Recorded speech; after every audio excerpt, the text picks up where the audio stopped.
మనము కూడా రాముడి వలె ఆదర్శవంతంగా తీసుకోబడతాం. మహాత్మా గాంధీ గారు రాముల్లో ఉండే 16 గుణాల్లో సాధ్యమైనంత వరకు అన్ని గుణాలను ఆచరించడానికి ప్రయత్నం చేశారు. అందుకనే ఆయన మహాత్మా అయ్యారు. అందుకనే సమాజంలో అందరూ వారిని ఆదర్శవంతంగా తీసుకునేటట్లుగా తయారవగలిగారు. చూడండి, ఏదో రాముడు అంటే దేవుడు కదా అనుకోవచ్చు, కానీ రాముడు ఆచరించిన గుణాలను మనకు కళ్ళ కనపడినట్టుగా మహాత్మా గాంధీ ఆచరించారు. అందుకని దాని ద్వారా మహాత్మా గాంధీ కూడా దేశ స్వతంత్రాన్ని ధర్మముగా సాధించటానికి అవకాశం కలిగింది. మన భారతీయులే కాకుండా ఇతర దేశస్థులు, బ్రిటిష్ వారు కూడా మహాత్మా గాంధీని ఆదర్శంగా తీసుకోవటం మనం చూస్తున్నాం ఇప్పటికీ.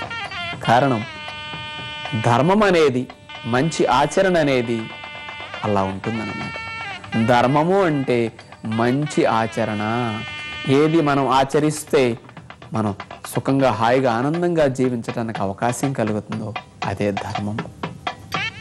మరి అలాంటి ధర్మాన్ని రాముడు ఆచరించాడు కదా. 16 గుణాల సంపూర్ణుడు రాముడు. మరి అలాంటి రాముడిలో ఉన్న 16 గుణాలు ఏమిటో మనం ఒక్కొక్కటి తెలుసుకుందాం. మరి మన జీవితంలోకి ఆ 16 గుణాల్లో ఏ గుణాలు ఉన్నాయో ఒక్కసారి పరిశీలించుకుందాం.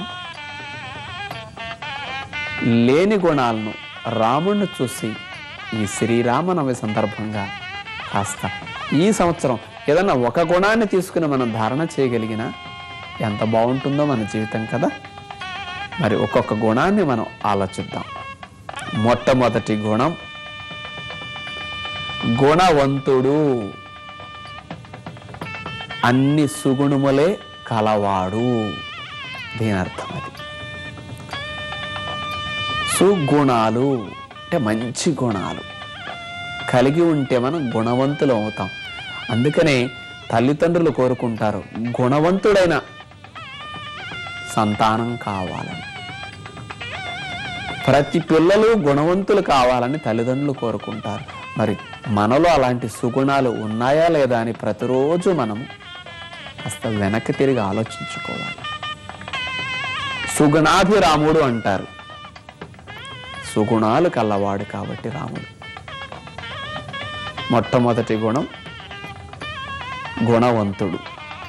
ఇక రెండవ గుణం మనం చూద్దాం. వీర్యవంతుడు, బలమైన వాడు. ఏది సాధించాలన్న మనిషికి బలము కావాలి. ధర్మ సాధనకు బలము కావాలి. అధర్మమైన పని చేయటానికి బలము కావాలి.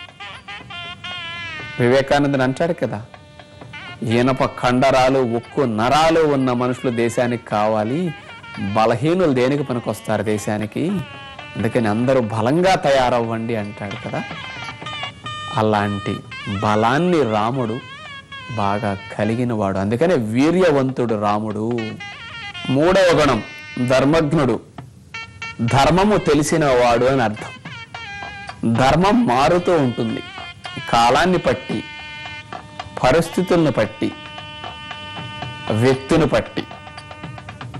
కానీ సత్యం అనేది మాత్రం కాలాన్ని బట్టి మారదు, పరిస్థితులను బట్టి మారదు, వ్యక్తులను బట్టి మారదు. మారకుండా నిలిచి ఉంటే దాన్ని సత్యము అంటారు. నీరు పల్ల మెరుగు, అది ఎప్పటికీ అంతే, అది మారదు. సూర్యుడు తూర్పున ఉదయించును, ఇది సత్యం, ఇది మారదు. కానీ ధర్మం అనేది మారుతుంది. అందుకని ఏది ధర్మము ఏ సందర్భంలో, ఏది అధర్మము ఏ సందర్భంలో, ధర్మ అధర్మ విచక్షణతో మనిషి ముందుకు వెళ్ళాలి. అలాంటి విచక్షణ పెద్దలుగా ప్రతి ఒక్కరికి ఉండాలి. మనం ఏ రంగములో ఉన్నా యుక్తాయుక్త విచక్షణ మనకు ఉండాలి. అందుకని ధర్మాధర్మాలు తెలిసి ఉంటేనే మనం దేనైనా కంట్రోల్ చేయగలుగుతాం, దేనైనా సాధించగలుగుతాం. రాముడు అలాంటి ధర్మము తెలిసిన వాడు. నాలుగవ గుణము కృతజ్ఞుడు. చేసిన ఉపకారం ఎప్పటికీ మరవకుండా ప్రత్యుపకారం చేయాలని లక్ష్యంతో ఉన్నవాడనమాట. అలాంటి వాడు రాముడు. 5వ గుణము సత్యవాక్య పరిపాలకుడు. ఎప్పుడు సత్యాన్నే పలుకుతాడు, అసత్యము నోటితో పలకడు. మహాత్మా గాంధీ గారు కూడా రాముని చూసే అసత్యం మాట్లాడకూడదని వాళ్ళ అమ్మగారు చెప్పిన దగ్గర నుండి చిన్నప్పటి నుంచి రాముడు ఆదర్శంగా తీసుకునే మహాత్మా గాంధీ గారు ఎప్పుడు సత్యాన్నే పలికేవారు. అబద్ధము నోటితో ఆడకూడదని ఒక వ్రతాన్ని చేపట్టారు. సత్యవ్రత పాలన చెయ్యాలంటారు కదా, రాముడు సత్యవ్రత పాలకుడు. 6వ గుణము దృఢ వ్రతుడు. దృఢమైన సంకల్పం కలవాడు. ఏది సాధించాలన్నా సంకల్పము చాలా స్ట్రాంగ్గా ఉండాలి. మన సంకల్పం ఎంత స్ట్రాంగ్గా ఉంటుందో దాన్ని పట్టే సక్సెస్ ఉంటుంది. అందుకని ఎప్పుడు ఆ దృఢ సంకల్పం ఉండాలంటారే మన పెద్దలు, అలాంటి దృఢ సంకల్పం కలవాడు రాముడు. 7వ గుణము చరిత్ర ప్రశంసకుడు. అంటే చరిత్రలో ఎప్పుడు ప్రశంసలు పొందగలిగేటట్టుగా జీవించినవాడు. అందరూ పొగుడుతుంటారు రాముణ్ణి. అట్లాంటి స్థితిలో జీవించినవాడు అన్నమాట. 8వ గుణం సర్వభూత సముడు. అంటే మనుషులే కాదు కదా, సృష్టిలో అనేక జీవరాశులు ఉన్నాయి.